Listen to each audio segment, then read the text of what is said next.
quit my full-time job to pursue content creation full-time, and I failed. Damn. In fact, I failed so bad that I was eating mee goreng noodles for 40 days and 40 nights. How much is your mortgage? It was $25,000 a month, and I used to be making enough money to cover that. I am no longer.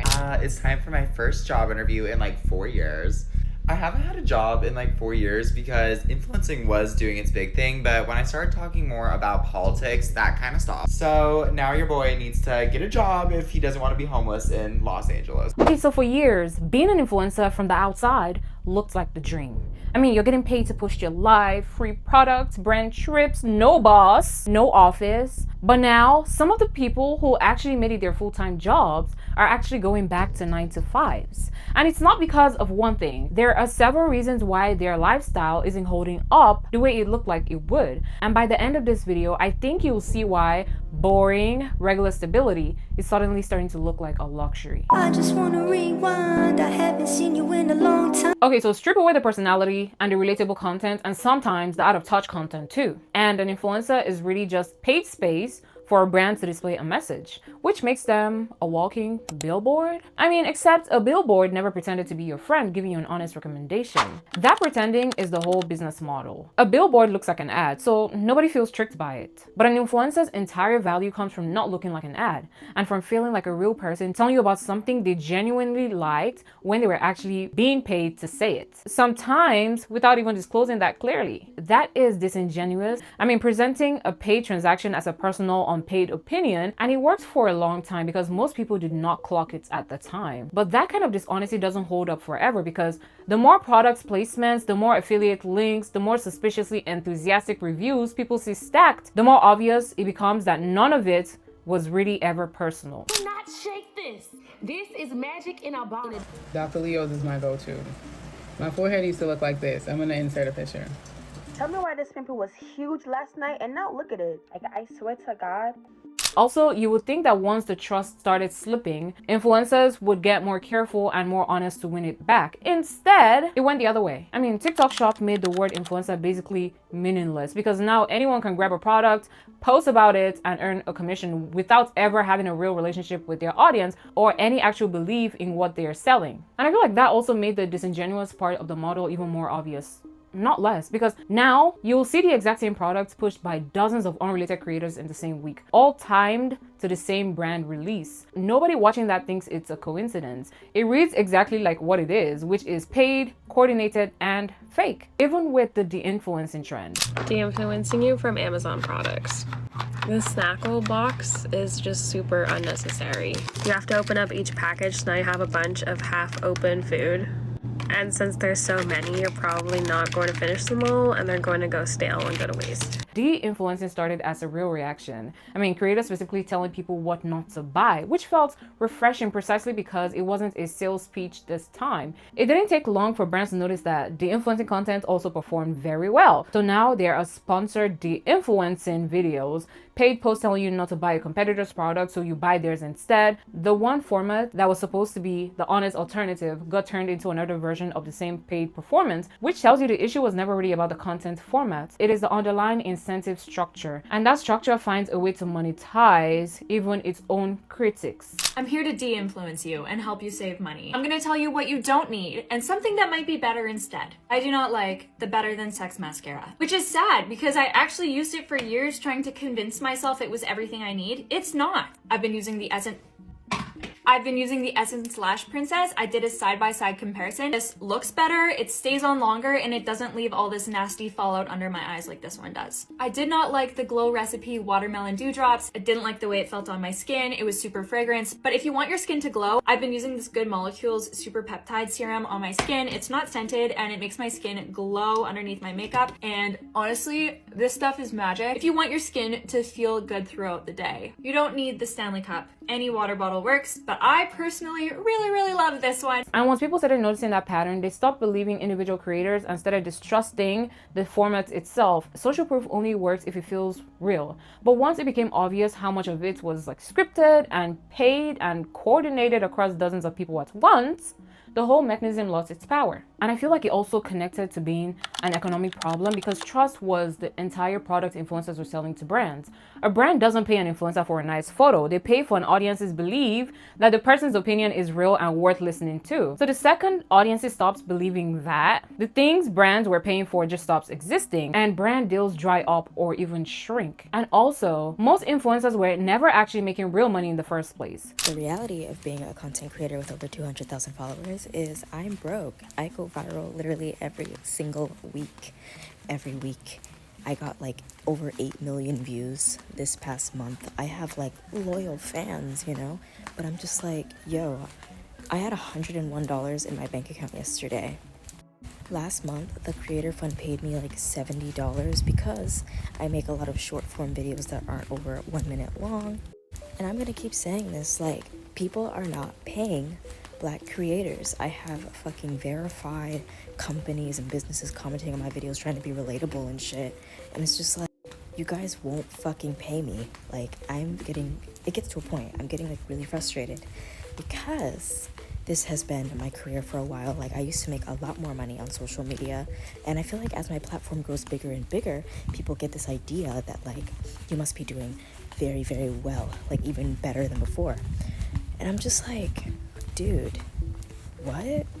Anyway, if you want to literally send me money, because I'm just like, this is so dumb. A survey of 1,000 US creators from earlier this year found that 48.7% of them earn under $10,000 a year, and only about 5.8% ever clear 6 figures. And the top 10% of creators took home 62% of all the brand's payment last year, up from 53% just 2 years before that. So even as the whole industry keeps growing on paper, the money keeps pulling at the very top. Obviously, none of that gets publicly shown because showing your bank accounts doesn't really get much engagement. I mean, showing a designer bag or a brand trip does get engagement. So the entire aesthetic of the industry, the outfits, the trips, the haul, end up functioning as free advertising for a lifestyle most creators posting it cannot afford either. Someone scrolling sees the glitz and assumes that's just what being an influencer pays, not realizing the person posting it might be in debt, funding the appearance of success. Because looking successful is often the only way to eventually become successful in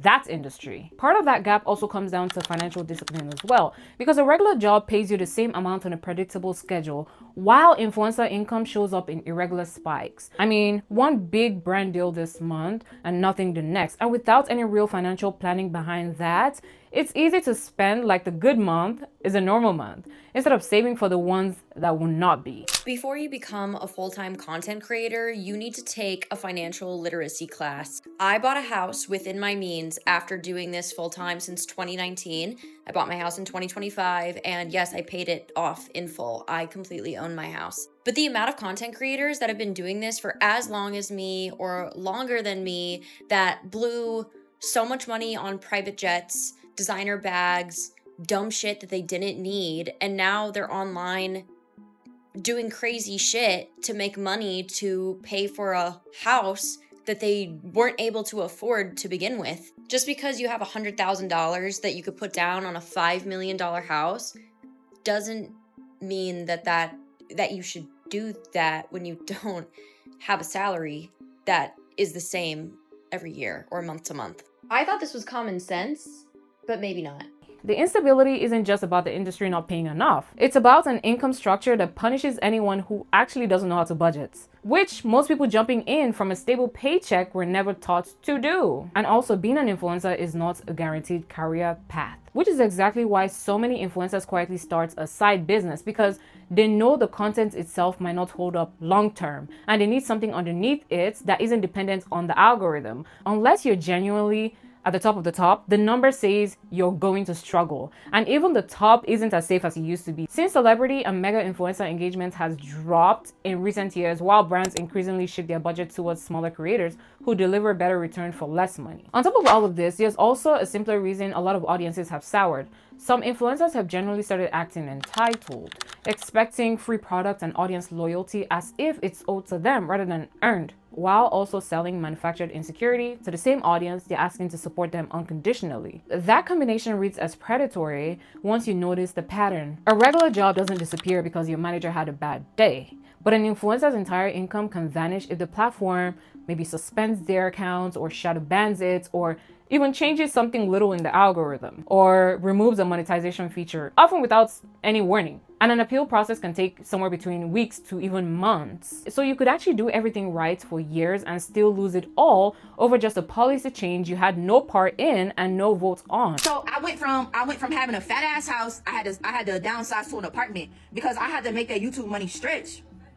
This is when I was like shitting on 9 to 5s. I told myself I would never get a 9 to 5 because I was making so much bread on YouTube. I'm like, hell nah, 9 to 5 not for me. Like, I'm not working no job. Hell nah, I just graduated high school. I'm not going to college. I don't need college. I'm making 15, 20K a month. So yes, I went broke. So here I am. I ain't went to college. I wasn't working a job. I'm depending on 2K a month off YouTube because that was the only bread I had after they snatched my money away. So do y'all see how that can like really fuck up somebody's life? Like, they took the money away. So literally my revenue on YouTube went from 15K to 2K, bruh. Yes, because I was using the intro. So, right? So around this time, YouTube demonetized my videos. That's when my life came at a stop. Like, I was dependent on YouTube money. That was like my main go-to. So when YouTube snatched my money for using that sample instrumental, even though my voice was on it, even though I low-key mixed up the beat, they still snatched my money. Someone spends years building an audience, learning what works, developing a whole business around one platform's specific rules, and all of that effort is only valuable as long as that platform keeps existing in its current form. A single terms of service update or a new age verification rule or maybe a change to how the algorithm ranks content, any of that can quietly erase years of work overnight. Compare that to almost any other profession where your client's relationship and reputation travel with you if the company itself changes direction. What doesn't travel for a creator is the audience and the distribution itself, since so much of that was specific to one platform's algorithm at one moment in time, even if the underlying skill that built it in the first place is genuinely real and portable. Violent fans, don't you ever tell me delete this, because I won't. I made over 160 videos last month. I got 24 million views in the last 28 days.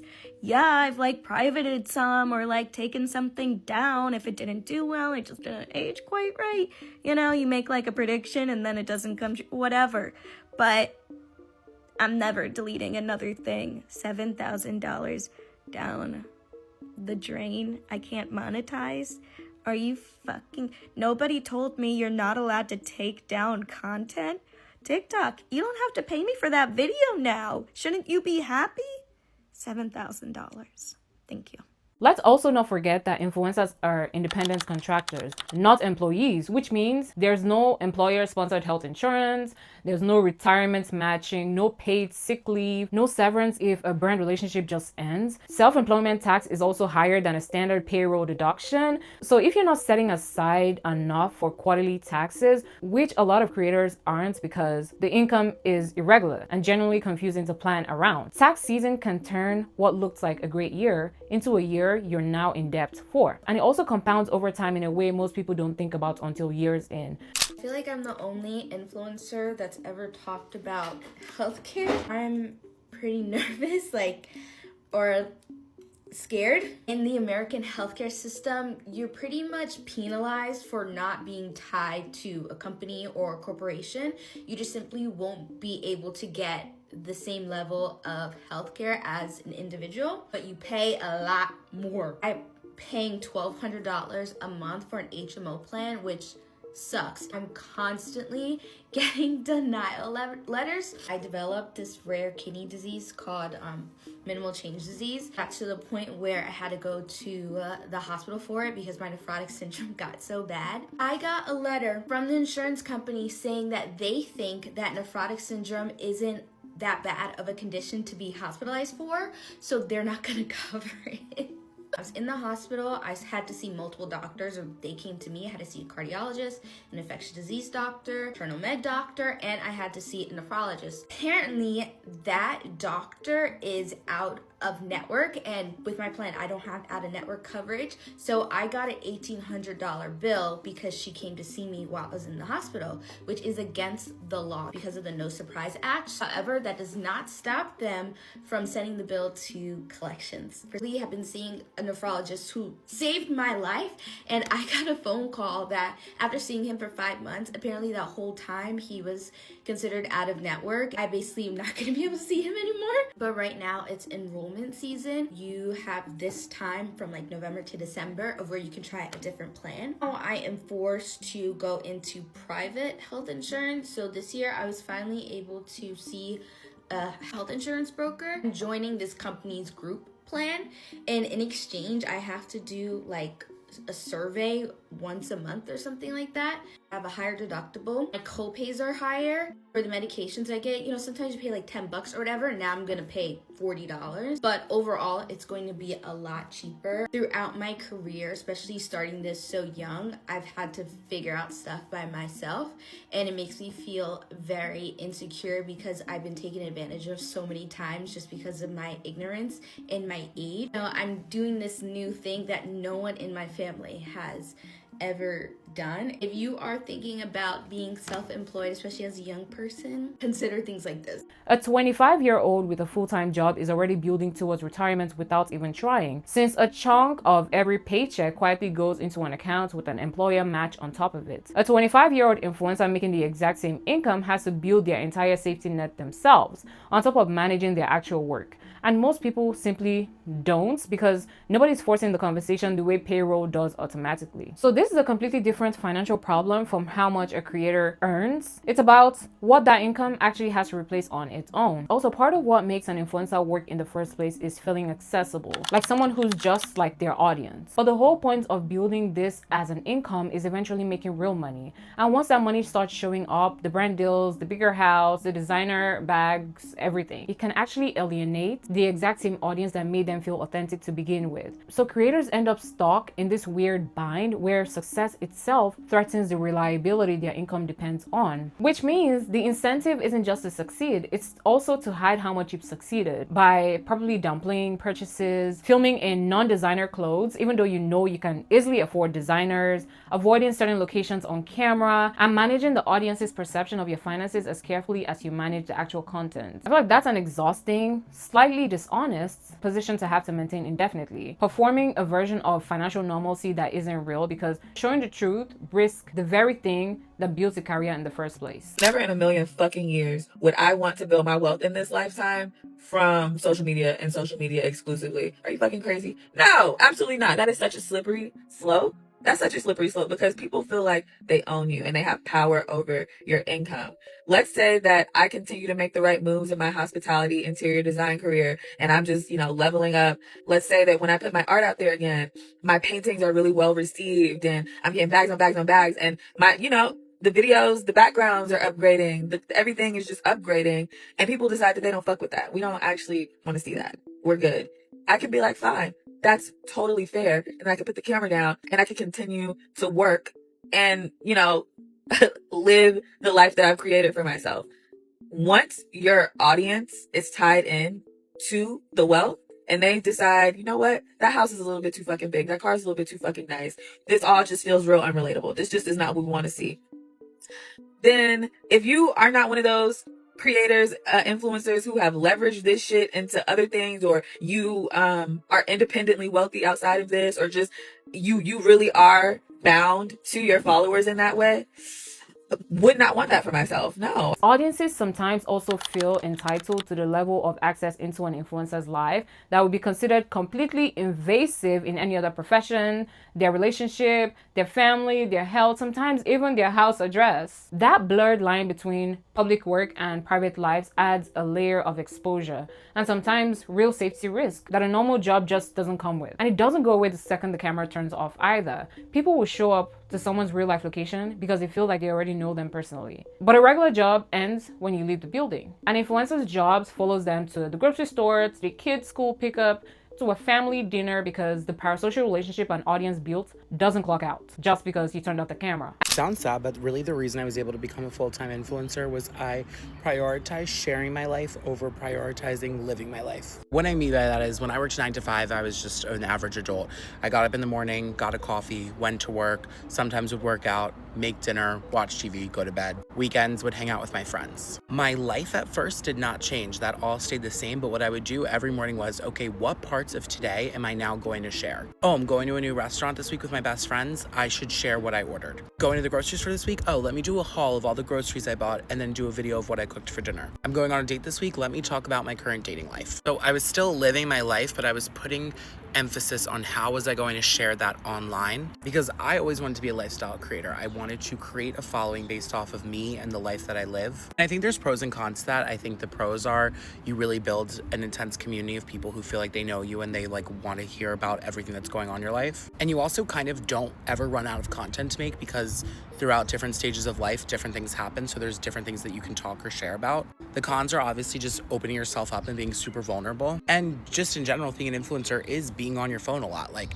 there are times in life where I have to turn off because I don't want to share anything. I just want to live in the moment and experiencing it and not worry about having my phone out. But in the beginning, when I was trying to build a following, you bet your ass, I was documenting nearly every single part of my life. And even when nobody is physically approaching you in public, that same expectation of access follows you online too, just in a different form. Let's also talk about the emotional labor. You have the comment sections, the DMs, community engagements, all of that functions as unpaid customer service and emotional support for an unlimited number of strangers, because staying engaged with your audience is part of what keeps the algorithm happy. Imagine a normal job where on top of your actual work, you're also expected to personally respond to hundreds of strangers a day, sharing their problems, their opinions, sometimes their cruelty, with no separation between clocking in and being emotionally available. That is just a random Tuesday for a lot of creators. And it's also not optional sometimes, because ignoring your comments and DMs can actually hurt your reach. So even when someone is drained or just needs a day off from strangers, the platform is quietly punishing them for taking it. Today is Thursday, August 13th. And as of officially 2 days ago, August 11th, people on my TikTok have finally stopped trolling my videos. False alarm. If you're seeing this today on August 16th, I'm only posting this because my videos are getting trolled again. After like a 2-day break, a complete stop, it started back up all at the same time again. I just want to talk about how this has been the most bizarre experience of my entire social media career. The 17 years, mind you. So I've seen a lot, but I hired a private investigator. I spent well over 5 figures to figure out what had been going on. And this was only happening on TikTok every day. Ever since I uploaded that review of the Patrick Ta blushes, every day my videos were being serially trolled all throughout the day. And it would come in waves. So what was happening is I was getting barrages of negative comments, and I was getting my face memed onto animals, and they would like post it by the dozens in all of my videos every single day. So by like week 2, I hired a private investigator because the activity wasn't stopping. And at first I thought it was bots. And really the only thing that the investigation concluded is that it wasn't bots, it was real people. But we knew that there was an active campaign. These people they were not doing this on their free will. They were being told to do this. And we could tell just based in which the manner in which they were posting these comments and they were trolling my videos. And again, it was only happening on TikTok. It wasn't happening on Instagram. It wasn't happening on YouTube. I'm not on Twitter. Every single day, I couldn't post anything without without having to delete at least about 50 comments on every single video. Even if the video didn't necessarily perform that great, or like it was still this hyperactive effort to troll my content. And I'm not gonna lie, I also do think it was affecting my viewership, because I think they may have been like mass reporting my videos, because I noticed that all of a sudden, August 11th, it stopped. It completely stopped. And as soon as the comments stopped, I noticed that my videos are kind of performing back to normal. Also, most jobs don't put you in a room where you can see exactly how much everyone else at your level is earning, achieving, and being praised for in real time all day long. Influencers live inside that room permanently. So every scroll is a direct comparison to someone else's life, and there's no real escape from it since checking the app is also part of the job. A person in a regular office might feel occasional envy towards a coworker's promotion, but they're not scrolling through a curated highlights reel of every competitor in their industry every single day as part of doing their job well. For a creator, staying informed about trends and competitors isn't optional. It's required to stay relevant, which means the comparison is baked into their daily routine with no real off switch. And genuinely, I don't know if Ellie Ellis is the reason to quit or keep going, because she has gotten to 600,000 followers in a matter of days. Her first 3 Get Ready With Me, she was already at 200,000 followers. I'm severely jealous because I have been posting for 3 to 4 years now and I still haven't hit 50K. And also too, like I don't really have a niche necessarily. I post a lot of different types of videos, and sometimes I'm comparing myself to girls that like are only posting in one niche, and so I can't be surprised that they're gonna go to this like really cool like jewelry or like fashion event. Maybe it's harder for me because like I don't have that niche and I'm so all over the place or whatever, but that's just my style, and I think it's okay not to have it like narrowed down. It's okay to do a little bit of everything. But yeah, I mean, I much love to everyone on here. I love seeing everyone do all these really cool things. TikTok would be so fucking boring if we all just posted the same thing. So yeah, but to anyone feeling this way, it's natural. It's normal. Struggle is real, but keep posting and keeping you, good things will come. Also, in most career, once you've proven you're good at something, that reputation just carries you. Influencers don't get that. Trends move very quickly, and someone who was making genuinely great content a year ago can suddenly find themselves invisible, not because the quality dropped, but because the format changed underneath them. An example is a doctor who has like 10 years of experience is more trusted than a doctor with just 2 years. So a creator with 10 years of experience can get outperformed overnight by a 17-year-old who happened to catch a trend first with no track record at all. In most jobs, tenure means something. In influencing, it can mean almost absolutely nothing. Going back isn't easy either. Traditional hiring often doesn't quite know what to do with a resume built entirely around content creation, view counts, and brand partnership, even when the underlying skill, which is like marketing, writing, video production, negotiation, are genuinely real and valuable. A hiring manager who's never worked in the creator space might not know how to translate hitting 1 million views into a skill that fits nearly onto a job application, even though the strategic thinking behind it is generally comparable to running a small business. Without the right vocabulary to frame it that way, a resume full of platform-specific achievements can read as unrelated experience instead of transferable skill, which puts someone back at a real disadvantage exactly when they're trying to rebuild financial stability the traditional way, which to me creates a real irony. The industry gets unstable enough that people want out, but spending years inside it can make getting back into a traditional job harder than it should be. So to sum it all up, disingenuous promotion, TikTok shop, and de-influencing collapsing what little trust was left, an economy where most people were never making real money behind the glitz and glamour, no ownership over the platform your entire career depends on, none of that benefits a normal job quietly provides, success itself threatening the reliability that builds the career, no privacy, unpaid emotional labor, constant comparison, a reputation that resets every few months, and a job that doesn't always know what to do with you on the way back out. So none of that is 9 separate problems. It's one thing showing up over and over. A regular job quietly gives you boundaries you never had to ask for.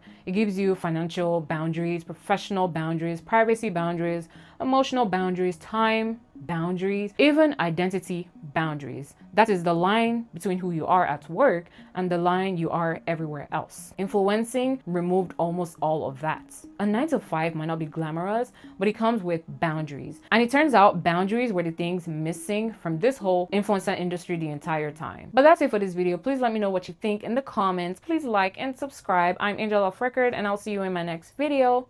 Bye!